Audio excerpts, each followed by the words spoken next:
The coffee cup shattered before anyone realized what had happened. 1 second it was resting between rough fingers, the next it exploded across the cafe floor like a small grenade of porcelain and pride. Every head turned, a child gasped, and in the heavy silence that followed, a grown man laughed cruelly at the single father sitting by the window, not knowing that within seconds the man he mocked would move with the silent precision of a Delta Force legend. If you believe in kindness and second chances, and in never judging someone by what you see on the surface, take a moment right now to like this video, comment where you're watching from, share it with someone who needs a reminder about humanity, and subscribe to the channel. Stories like this matter, because real strength doesn't always look loud. The cafe was small and warm, tucked between a laundromat and a bookstore on a quiet street. Morning light filtered through dusty windows, catching the steam rising from cups and turning it golden. At the far corner table sat Daniel Harper, a man most people would describe in one word: tired. His jacket was worn at the elbows, his boots scuffed. A faint shadow of exhaustion rested permanently beneath his eyes. Across from him, swinging her legs beneath the chair, sat his 8-year-old daughter, Lily, coloring quietly in a book that had already seen better days. Daniel's life had been reduced to careful budgeting, school lunches packed before dawn, and late-night shifts repairing commercial refrigeration units. His wife had passed away 3 years earlier, after a sudden illness that left him shattered and scrambling to learn how to braid hair and attend parent-teacher meetings without breaking down in the parking lot. He had once lived a life of strict discipline and high stakes, but now his battles were unpaid bills and the fear of not being enough. That morning, Lily had begged him for pancakes before school. It wasn't in the budget, but he saw the way she tried not to ask too often, and he said yes anyway. For her, he would always say yes. The man who laughed at Daniel was dressed in a sharp business suit, his watch gleaming under the cafe lights. His name was Victor Lang, a local real estate developer known for his arrogance as much as his wealth. He had walked in loud, complaining about traffic, about service, about the world not moving fast enough for him. When he noticed Daniel's worn jacket and Lily's faded backpack, something in him curled into amusement. Victor made a comment loud enough for nearby tables to hear. He mocked Daniel's appearance, insinuated laziness, hinted that men who couldn't provide properly shouldn't have children enjoying cafe breakfasts. His laughter cut through the room like broken glass. A few people shifted uncomfortably, but no one spoke up. Daniel didn't respond. He simply reached for a napkin to wipe syrup from Lily's cheek. His silence seemed to embolden Victor. The taunts escalated, sharper now, more personal. Lily's coloring slowed. Her small shoulders tightened. Daniel's hands were steady, but inside him something ancient stirred. Not anger, but awareness. He had spent years training his mind to remain calm under provocation. He had learned long ago that the loudest person in the room was rarely the most dangerous. Victor, in a final show of dominance, slapped Daniel's coffee cup from his hand. It crashed to the floor, shattering into dozens of pieces. Gasps filled the cafe. Lily flinched, and then it happened. The cafe door burst open with a violent crack against the wall. 2 masked men stormed inside, movements frantic, eyes darting. One held a handgun with shaking hands. The other shouted for everyone to get down. Chaos erupted. Chairs scraped. Someone screamed. The barista dropped behind the counter. Victor froze. Daniel did not. In less than a second, Daniel's posture changed. The exhaustion vanished from his eyes, replaced by a chilling clarity. His breathing slowed, shoulders relaxing instead of tensing. He pulled Lily gently but firmly to the ground behind the thick wooden table, shielding her with his body. The armed man waved the gun wildly, demanding wallets, phones, anything valuable. The second robber fumbled, with a backpack near the register, knocking over jars of biscotti. It was messy, amateur, dangerous. Fear rippled through the room like electricity.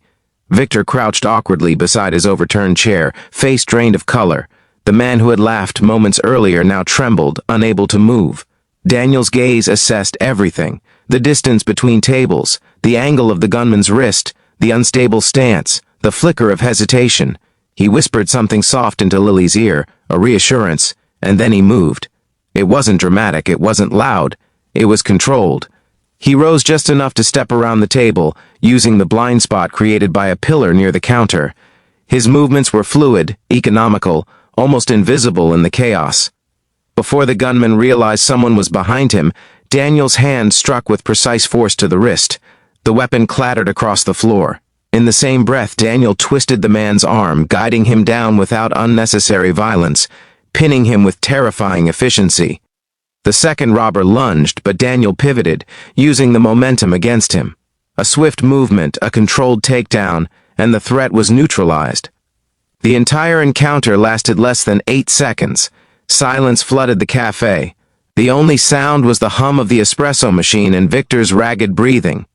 Daniel stepped back, scanning for additional threats, instinctively positioning himself between the subdued men and the civilians. Someone called the police. The barista peeked up slowly, eyes wide with disbelief. Lily stood, staring at her father as if seeing him for the first time.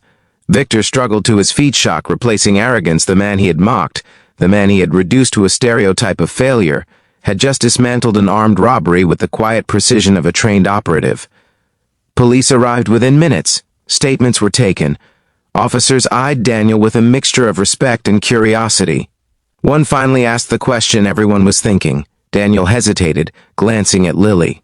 Then he answered simply that he had served in a special operations unit years ago. He didn't elaborate. He didn't boast. He requested no attention. Victor approached him slowly once the chaos settled. His earlier swagger was gone, replaced by something fragile and unfamiliar. Humility. He looked at Daniel's worn jacket differently now, as if seeing beyond the fabric. But Daniel wasn't interested in apologies for pride's sake. His concern was Lily, who clung to his hand, still processing the fear. When they finally stepped outside, sirens fading behind them, morning sunlight felt different. Softer. Lily looked up at him with tearful eyes and asked why he never told her he was a hero. Daniel knelt down on the sidewalk, brushing hair from her face.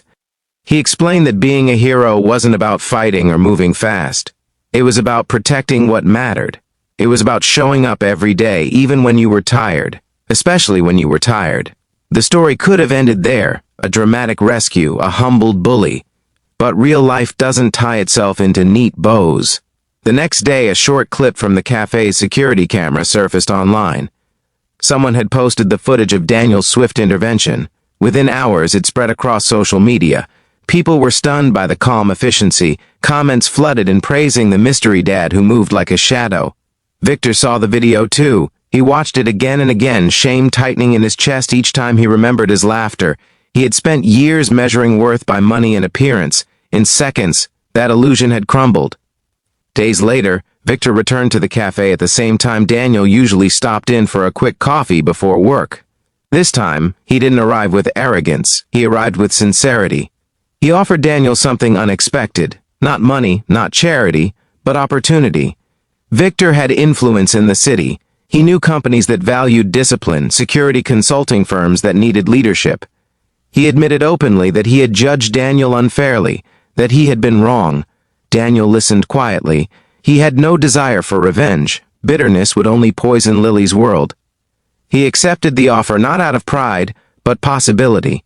Months passed. Daniel's life shifted slowly. A new job in corporate security consulting allowed him more stable hours. He was home for dinner more often. Lily noticed the difference, not in material things, but in the way her father smiled more freely. Victor, too, changed. He began funding community safety workshops, supporting veterans transitioning into civilian careers. The encounter had cracked something open inside him, forcing him to confront the hollowness of his former arrogance. But perhaps the most powerful transformation happened quietly inside Lily. At school, when a classmate mocked another child's worn shoes, Lily spoke up. She didn't raise her voice. She simply said that you never know what someone has survived. Her words carried weight beyond her years. The ripple of that morning in the cafe continued outward in ways no one could measure. Daniel never sought recognition. When local news tried to interview him, he declined politely. He preferred anonymity, choosing instead to coach Lily's soccer team and volunteer at a neighborhood self-defense class. His strength remained quiet, deliberate. What the cafe incident revealed wasn't just physical skill. It revealed restraint. It showed that the most powerful people are often those who choose patience until action is truly necessary. If this story has touched your heart so far, if it reminded you that real heroes walk among us in ordinary clothes, take a moment to engage with this video, like it, share it, and let others feel this message too. And before we reach the end, I have a special request for you. Comment the word respect below if you believe no one should be judged by their appearance. The memory of that shattered coffee cup never fully left Victor. It became a symbol of arrogance broken, of assumptions destroyed. Every time he passed the cafe, he remembered the sound of porcelain hitting tile and the man who rose from silence like a force of nature. Daniel continued waking before dawn, packing lunches, tying shoelaces, living a life that looked ordinary from the outside. But those who knew the truth understood something deeper. Courage is not loud. It does not announce itself with medals or titles. Sometimes it sits quietly in a corner booth, stirring coffee, waiting for pancakes to arrive.